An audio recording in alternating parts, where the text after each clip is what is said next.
बहुत समय पहले धरती पर एक ऐसा असुर राज करता था जिसके नाम से देवता भी कांप उठते थे।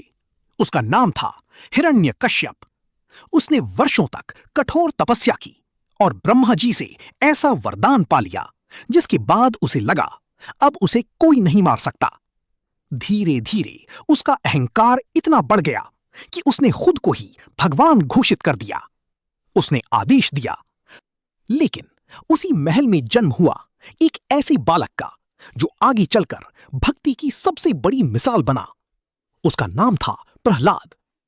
बचपन से ही प्रहलाद के मन में भगवान विष्णु के प्रति अटूट प्रेम था। वो हर समय बस एक ही नाम जपता, नारायण नारायण। गुरुकुल। जब प्रहलाद गुरुकुल गया तो उसके गुरु ने उसे हिरण्यकश्यप की महिमा सिखानी चाहिए, लेकिन प्रहलाद ने बाकी बच्चों को भी भगवान विष्णु की भक्ति सिखानी शुरू कर दी। धीरे धीरे पूरा गुरुकुल नारायण नारायण से गूंज उठा। जब ये बात हिरण्यकश्यप तक पहुंची तो उसका क्रोध भड़क उठा। हिरण्यकश्यप ने प्रहलाद को अपने सामने बुलाया। उसने पूछा, बताओ प्रहलाद, सबसे बड़ा कौन है? प्रहलाद ने शांत स्वर में कहा, पिताश्री, सबसे बड़ी भगवान विष्णु है। ये सुनते ही हिरण्यकश्यप का चेहरा गुस्से से लाल हो गया।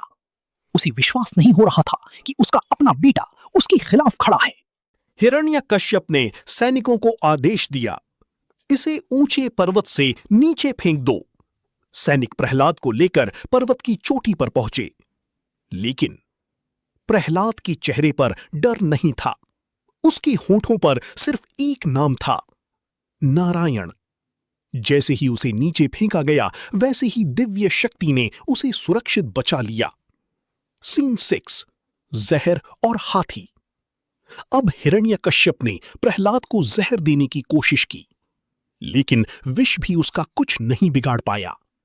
फिर विशाल हाथियों से उसे कुचलवाने की कोशिश की गई, लेकिन हर बार कोई अदृश्य शक्ति प्रहलाद की रक्षा कर रही थी।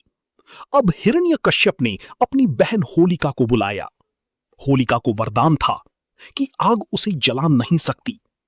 वो प्रहलाद को गोद में लेकर जलती अग्नि में बैठ गई।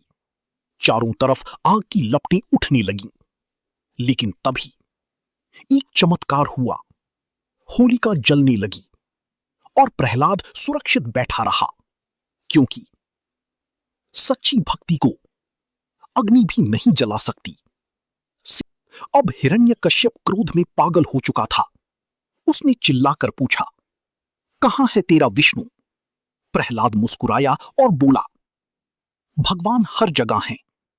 हिरण्यकश्यप ने सामने खड़ी खंभे की ओर इशारा किया। क्या इस खंभे में भी? प्रहलाद बोला।